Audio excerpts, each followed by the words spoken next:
But my overarching objective, if we cannot make significant progress on racial equity, this country is doomed. It is doomed, not just because of African Americans, but because by 2040, this country is going to be minority white European. Hear me?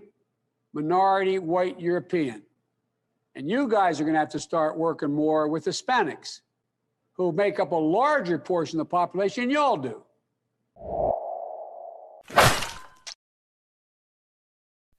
What it do, family? You know, we're getting to that season where black folks is going to be lied, pandered to, and we're going to be shamed left and right for standing on our own political grounds, our own political interests.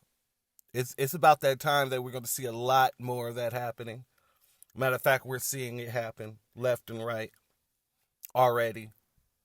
One of the things that I wanted to discuss is how, you know, these Democrats, they acting like fat meat ain't greasy. But more and more, we're starting to see Black America actually wake up. No matter who they throw out, no matter who so-called in leadership comes out talking that hoopla, Black Americans are actually showing their ass to everybody right now.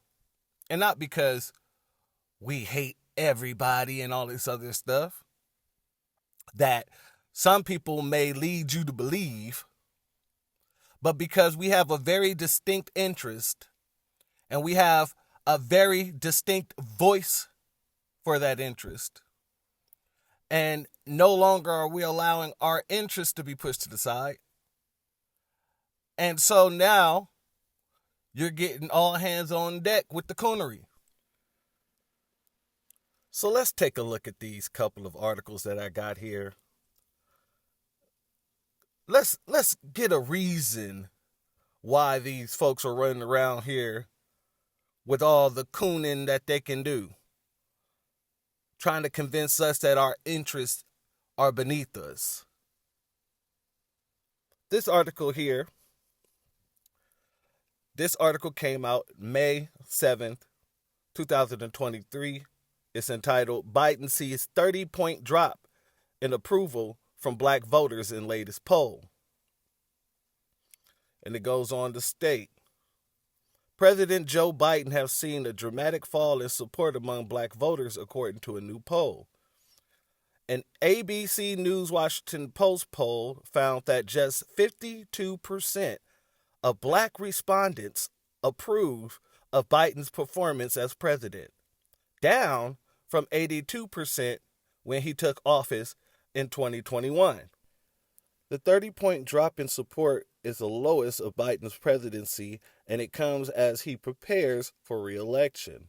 Furthermore, 27% of black voters said they would probably or definitely vote for former President Donald Trump or lean towards him, over double his support in 2020. Trump won with just 12% of the black vote in the last presidential election. Black voters aren't the only former solid demographic slipping away from the Democrats. Biden's support is even lower amongst Hispanics.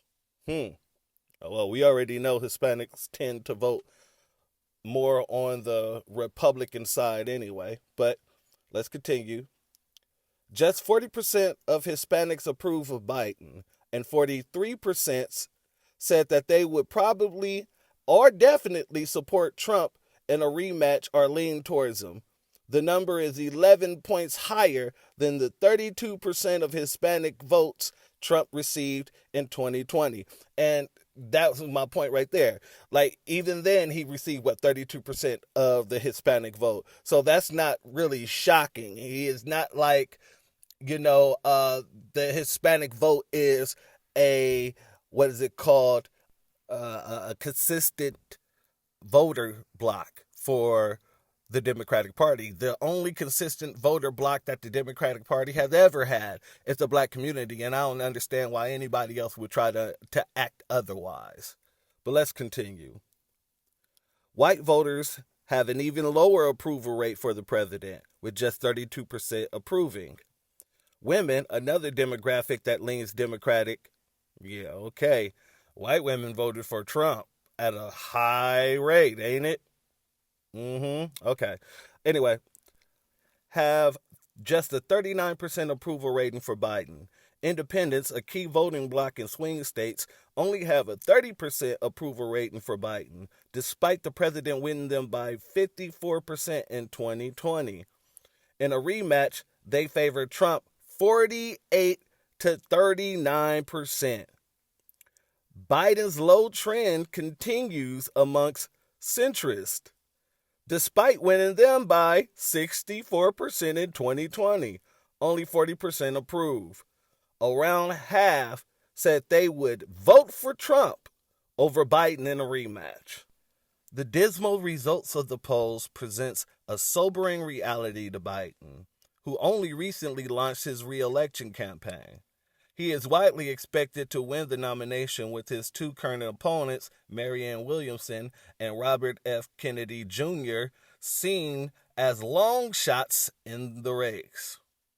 So, in case you don't know, apparently, we have also a couple of other people tossing in their hats, one being Dr. Cornel West, and the other one being Afro Man.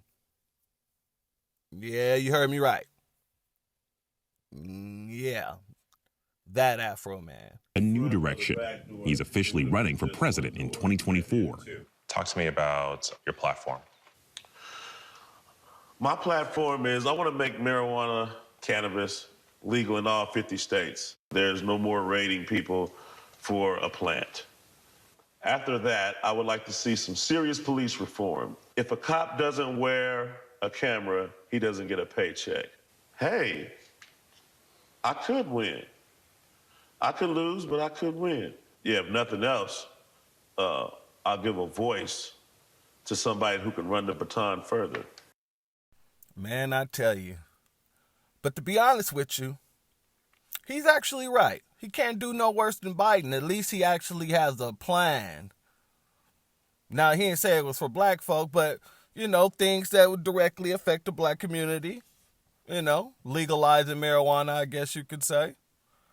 But also the whole police reform. If you ain't wearing a camera, you ain't getting a paycheck. Same thing that we basically say. If you get caught up in any of these situations, your pension's gone and that's it. You going to jail. But it's not as far as I would like it to go. However, he ain't wrong. He can't do no worse than Biden because what has Biden done?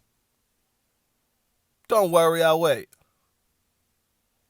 But that's neither here nor there. Let's get into this next article. I just wanted to throw in the fact that I found out that Afro Man is running for president. And I find that to be totally amusing. Because the Democratic Party ain't going to know what to do. When they do know what to do, all they got to do is give us what we ask for. Give us those policies that we need in our communities. Give us the real reform that the black community seek. Equitable reform.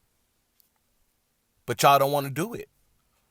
Y'all rather send out these shields to go and speak a bunch of nonsense. And don't worry, we're going to get to the shields. We're definitely going to get to the shields. But I did want to get through this other article because I want to make a point off this article. Why Joe Biden struggles with black voters still isn't good news for Donald Trump. And this article is from May 30th, 2023. The black vote is the soil that every Democrat needs for a candidate to blossom into a president. See, that's a very powerful statement, ain't it? Let's hear that again. The black vote is the soil that every Democrat needs for a candidacy to bloom into a presidency. Joe Biden won 92% of the black vote in 2020, and he needs a similarly large share of that vote if he's going to win re-election next year. But a new poll suggests that, so far, he hasn't properly replenished the soil. In a Washington Post IPSOS poll of more than 1,200 black non-Hispanic adults, almost half say Biden's policies have made no difference to black people's lives. Let me say that again. Out of 1,200 black non-Hispanic adults, almost half say Biden's policies have made no difference to black people's lives. Now, here's one of the most diabolical things in the article that they did right here. There's a good chance that the widespread belief among black people that Biden has made no difference in black people's lives will make little to no difference in how black people vote. Do you hear that? So on one hand, they want to talk about how basically we feel like nothing is affecting us and all this other stuff. But then on the other hand, they want to turn around and say, hey, but that don't mean you have to do anything, Biden. That don't mean you got to do anything, Congress. Because guess what? Either way, it's more than likely they're going to, vote Democrat anyway. The disrespect. But that's our fault because we keep on just voting blue no matter who, and it's not benefiting us. If anything, it's keeping us from getting what we need to get because we're not leveraging our votes in a proper manner.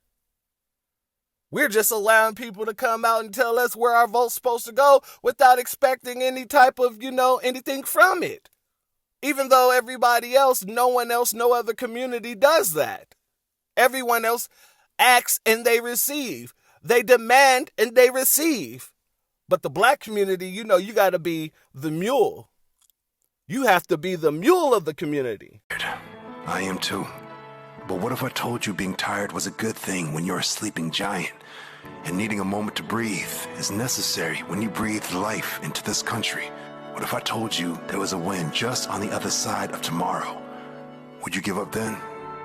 What if I told you you were the heartbeat of this country? Always have been, always will be, the most powerful thing it never created. What would you do? How would you feel? Would you feel how much you are loved? Would you feel how much you are feared? Or would you realize you've faced more than this already and you've won every time? Pause for a second. 1 second. Can anybody tell me what we've won? Anybody? What have we won? I mean, if you can tell me what we won, please put it in the comment section. What have we won? A one-way trip to freaking Oppressionville? What have we won? And this is the stuff that they try to push on you. The nonsense, the psychosis they try to push on you and make you believe that you're winning in a system that literally targets you, your family, and your children relentlessly. But you've won something. What the hell have we won? Someone please tell me. That's a snippet of an ad by the newly launched hybrid PAC, Rolling Sea Action Fund. The PAC supports the Congressional Black Caucus. Its goal is to mobilize black voters ahead of the 2024 election in an effort to flip the House back to a Democratic majority. Joining us now, Rolling Sea Action Fund Executive Director Nicara Campbell-Wallace. She's the former political director for the Congressional Black Caucus PAC. And it's good to have you. So she's representing the Immigrant Caucus. She's representing the Black and Brown Caucus, the Congressional Black Talkers. So she's going to get up here and try to talk to you guys about how, they're about to make efforts to get out and speak to the black community and all this other stuff, right? But you ain't going to hear her discuss what it is they're going to do for the black community. We saw the ad. Talk more, if you could, about what the strategy is to make that a reality. Well, thank you so much for having me here today. And so, Rolling C Action Fund is my love letter to black voters. It is really making sure that we understand that black voters are the cornerstone of the Democratic Party, but also champions of American democracy. And when black voters turn out, you know, democracy wins. And so for everyone who's watching us back home, please check us out on rollingc.org. So, Nicole, that's a great ad, and then it's very moving and inspirational. It's sort of different for political ads. It seems like trying to take a different approach. There's a lot of Democrats that are concerned about drop-off in support for Biden among black voters, drop-off in support for Republicans generally, numbers for Trump and inching up in the African-American community. Talk about what you think that's, why that's happening and what you all are going to try to do to combat that in 24. For sure. You know, black voters, when you talk to them frequently, often and early, they turn out in droves. We turn out 80 to 90%. Black women. Black women are the best voters in America, right? The most consistent voters in America for either party. Yeah. Yes. And so we're going to make sure that we're talking to them early, frequently, with this always on engagement strategy, targeting districts that have about 8% or more black voting age population, because we know that when black America wins, America wins. Nicole, is there any geographical focus to this effort? Are you focusing on the big metros, Philadelphia, Atlanta? Where's the focus? Where black people are, we're talking to them. So that means rural voters, that means urban voters. We know that black people are not a monolith, and so I'm a product of that. My family's from Texas. My mom's from Baltimore. My family's from everywhere. So we're going to make sure we're talking to black people in the Midwest, the South, the North, everywhere. Nicole, good morning. It's great to have you on the show. I'm curious. I know, just like every other voter in the country, it's the economy for black voters and how that's going. And things do seem to be getting better. Inflation, we got a good number last week for the country that's down. But what else beyond the economy do you feel like black voters are focused on as they head into the voting booth next year? I think that we're focused on voting rights. We're focused on this extreme Supreme Court that has now attacked affirmative action. They have attacked everything about us. And so now we know we have to fight like hell to make sure that we protect American democracy. All right, Rolling C Action Fund Executive Director Nicole Campbell-Wallace, thank you very much for being on this morning. We'll be following every step of the way. As I stated, she said absolutely nothing in the whole dang interview. In the whole interview. She used freaking little weasel words and freaking slogans that was given to her. When black people vote, democracy wins. When black people win, democracy wins. As I stated, what have we won? And all the time we've been voting blue no matter who over the 60 damn years we've been doing it, what have we won? More oppression? More racism? More segregation? Just in more sophisticated manners? Less justice? No policies? I mean, tell me, what have we won? And then they ask her, geographically, where are you going to go? We're going to go wherever black people are. I got people in the north, south, east, west, yada, yada, yada. Couldn't give a straight answer for nothing.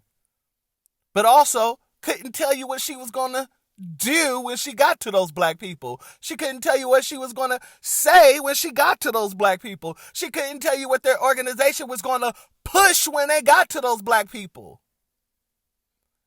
So obviously you're just pushing the same narrative, working for the Congressional Black Talkers, the Black and Brown Immigrant Coalition.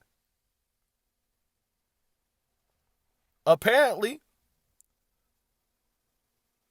ain't no black and brown over here, but you dealing with that Black and Brown Immigrant Coalition, the Black and Brown Immigrant Congress. And this is what you're getting out of it. And this is exactly what you're getting. And then also, you're having non-important people, C-list celebrities, coming out, talking bad about the grassroots, the black grassroots. And it's hilarious to me because it's asinine. So I'm going to go ahead and play these couple of videos, and I'm going to give you my commentary on them. I don't even remember how they came for me. I remember seeing the hashtag, and I understand why people get pulled in. Yeah, because it's very seductive. They almost pulled me in. Yeah, they're getting a lot of people because it looks like that it's the right thing to do. It looks like reparations. Yeah, who can say no to reparations? But I realize that one, they're not for reparations. They're just using that as a smokescreen. And right. Second, you can't be for me if you're against other marginalized people. Right. And you can't say that you have a black agenda if your black agenda only includes black people that are born here in America. Exactly, because the bottom line is... They're missing most black people. But the bottom line is find them. How? We are all so mixed up with everything. That whole lineage argument. Come on. Yeah. Come on. So as soon as you find an immigrant and I'm kicked out because I got some immigrant somewhere down in the... crazy. We all do. That's the whole point. We don't know where we came from. We don't know what we're mixed with, but it doesn't even matter. If you are a marginalized person, we should be fighting together. That's right.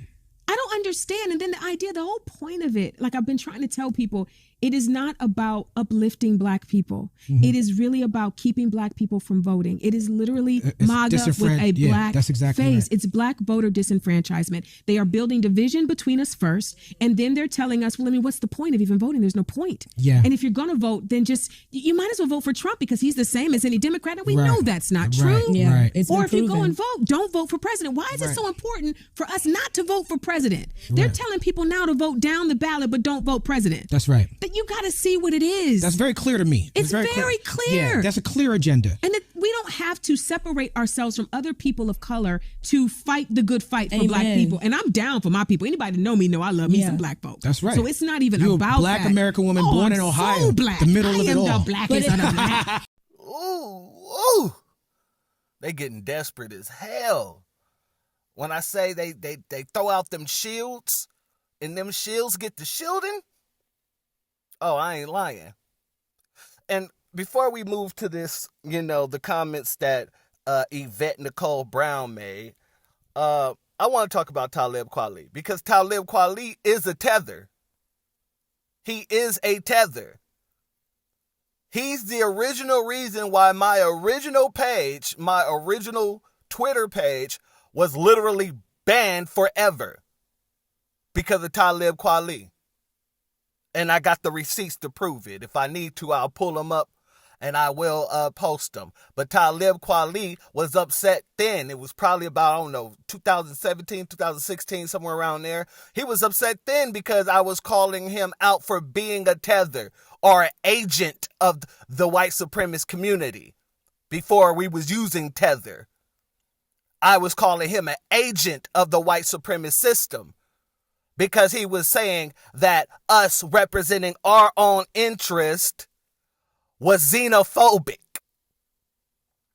And now he sits on this platform that he has telling blatant lies, saying our black agenda only represents black Americans, when what we're fighting for is reparations for black Americans, the descendants of American slaves, and a transformative black agenda.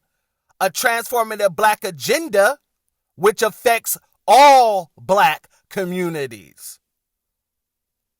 But they will sit here and have you believe that we're being xenophobic. We're trying to only pass legislation and civil rights for only black Americans. Now, how stupid is that? Because even the original civil rights bill is the reason why Talib Kweli's family got here in America. The civil rights bill that our ancestors fought for is the reason why his ancestors was able to come to America. So everything that he's saying is a nonsensical argument. He is blatantly lying. blatantly lying. All these things is easily researchable. Hell, Harvard found out as well when they put out an article about the ADOS movement. They found out that they were incorrect and had to do a recanting on it. So why would you go and do the same thing knowing you're telling a blatant lie? See, this is the problem with these type of people. Now, you heard what Yvette Nicole Brown said and her opinion. I'm going to play this other video where she voices her opinion further. And then I'm going to show you the hypocrisy and everything that she's saying. Now, when you mentioned progressive, it's like people, they use reparations and they use progressiveness as a bait and switch. Right. When you get into their platform, when you go on their website, which they'll tell you go on the website, it says we want to make sure that black immigrants don't get the same civil rights protections as native-born black Americans, right? If you're black, you deal with it regardless. The woman, Yvette Carnell, who started this organization, she's a board member of PFIR, which is Progressives for Immigration Reform. Yep. Now, if you know anything about immigration reform, you know ain't no progressives out there fighting for it. That's right. Right? The idea that our immigration policies are so flawed that we need to immediately reform them right now is not something that progressives are fighting for. According to the National Institution of Economic Research, which is a government site, we know that illegal immigration affects the black community very negatively. But let them rock. Right? So this is a white nationalist organization, an alt-right organization, right? And so you earlier today put out a tweet saying that you think that Fox News is going to support them. Where did you get that from? I can't say where I got it from. Okay. But it's the secret information. So many secrets today. It's somebody in the know. Okay. And just pay attention to who they start promoting. Mm-hmm. And you got to ask yourself, any black person that claims to be for black people that is going on Fox News. Mm-hmm. We always love when you're here. You're a friend to the show. You're a friend to the show. You're a friend to the show. You're a friend to the show. You're so busy, so we appreciate you making time for us. And you also made time for this series, It's Bigger Than Me. Why is this bigger than all of us? You know, it's a great initiative talking about obesity being a disease. And I think a lot of us, I've been living with obesity my entire life. I never knew it was a disease until recently. And so we created this amazing video series where we get to talk to influencers and doctors and explain what it is so that people can go to their doctor and get help. It's wonderful. Yvette, I really want you to talk to, working in this industry, there is so much that you have to do. It's not just physical, it's mental. Your schedules, planning, emails, travel time. What would be the advice you'd give someone to make time for their health? You know, listen, without being healthy, you can't travel and work, right? So when you think about it, we get this one body. It's the car that we travel in for our entire lives. So just like you take care of your car, make sure your oil is okay and your wheels are inflated, you got to go to the doctor and make sure your heart's pumping and that you're taking care of yourself. And so the idea of this initiative talking about obesity as a disease, it takes the stigma off of it. It's not about willpower. It's not about that. It's a complex disease. You need to go to your doctor and figure out how to make your way through it personally, each person. Okay, so March is Women's History Month. Yes. You have a long history of fun projects. What is the one you look at that you worked on that you go, wow, that was a really fun time? You know, I kind of got to go with Avengers Endgame. Was pretty great. Put some respect on that MCU name. Yeah, you know, Muppets Haunted Mansion was pretty cool. Community, of course, Drake and Josh. Like, there's so many. And my new show, Act Your Age, where I'm working with Kim Whitley and Tisha Campbell. Combo. Oh, gosh, the three of us are having the best time. And Mariah Robinson and also Nathan Anderson. And created by the great Allison Fowles. So I want to shout her out. We debut on March 4th, which is also World Obesity Day. So it's like that day is going to be really big for me in a lot of ways. That is. Okay, so we always talk about balance, work-life balance. As we say goodbye, can you give us one tip that's worked for you? Napping. Hey, I can get down with that. I like to bed. Go to bed. How long of a nap? As long as the Sandman holds me, I let him hold me. I just let him hold me tight. She's doing 3-4 hour naps. I love it. I love it so much. Oh, we love having you. Thanks Thank you so much for sharing your latest and greatest with us. You can catch the It's Bigger Than Me series starting March 8th and follow the It's Bigger Than Instagram and YouTube channel for more information. Thanks, YNB. Thanks for having me, Amanda. Of course. I'll send it back to you. Any black person that claims to be for black people that is going on Fox News. That is a clip from Lego Star Wars Summer Vacation, the latest Lego Star Wars animated special. It's set to premiere this Friday on Disney Plus. And this morning, actress Yvette Nicole Brown, who voices a character in this Lego Star Wars movie, joins us to talk all about it. And oh my gosh, these are so fun. Whether you're a fan of Star Wars or not, you can't help but laugh. Yeah, these are all just silly, and I love that it's, the Star Wars films can be a little heavy. There's some, Sith and Jedi ballyhoo going on, and so it's kind of exciting to see all these characters you love, but the stakes are a little lower, and there's a lot more silliness and music and Weird Al Yankovic. It's all great. How do you tap into your inner child to bring such life into toys? Me and my nephew and my niece play with Legos, and every character, I feel it. Like, I'm there with her. Yes, it's we on vacation. What we doing? You know what's so funny? I never leave my inner child. Like, I have Lego sets that you're waiting to be built right now, and I love things like the Muppets and Disney, so I don't have to tap back in, girl. I'm always kind of right there, right there. So the people that have followed this, because I know this is the third Star Wars Lego, but it actually picks up the bigger story of Star Wars. This follows like episode 9, right? So what's going on here? Yes, it's right after Rise of Skywalker, and it's Finn decides he wants to take a vacation with his friends because they've been through a lot, and they go off on an adventure, but then he gets separated, and then he's visited by 3 Force ghosts, Obi-Wan, Leia, and Anakin, and they talk about vacations they've been on that have been horrible, and so it's kind of like a fun little romp in these little vignettes, and I get to be in the one with, as you saw, with Obi-Wan, and it's pretty amazing. And a reminder to take a vacation. I know this is probably geared towards children, but I'm hoping that come August 5th, when you're sitting there, you're thinking, when was the last time we packed up and went and had a really good time? Now, I've been following the dopeness that you are since Absolutely, and it might be your last chance, too. Ooh, the way things are rolling. Say again, baby? What I was saying was I've been following. Any black person that claims to be for black people that is going on Fox News. So by her logic, she should be excluded from every conversation that has to do with reparations in the black community. Period, point and blank. Because she just implemented the hypocrisy that I be talking about. She just displayed the very hypocrisy that we be talking about. She just displayed the psychosis that we be talking about. Because it's cool for her to get money from Fox. She done been on several shows. You can't do this. Alert, Missing Persons Unit. Before it returns, stream season 1 anytime on Hulu. Welcome back to America's favorite guessing game. I can see your voice. Through a series of clues, could you identify bad singers from good singers? Without ever hearing them sing a note. Tonight, helping our contestant are Cheryl Hines. I knew it! Adrian Houghton. I believe I was bamboozled. Yvette Nicole Brown. That was horrible. So it's cool when you do it, but it's a problem when anyone else does it. See, this is what I'm talking about. This is a psychosis that they're living in, people. And then she definitely turned around and said, oh, I got a feeling, or what Talib said, he said that she put up a tweet talking about how she got a strange feeling that that we're going to start working with Fox, that people are going to start working with Fox.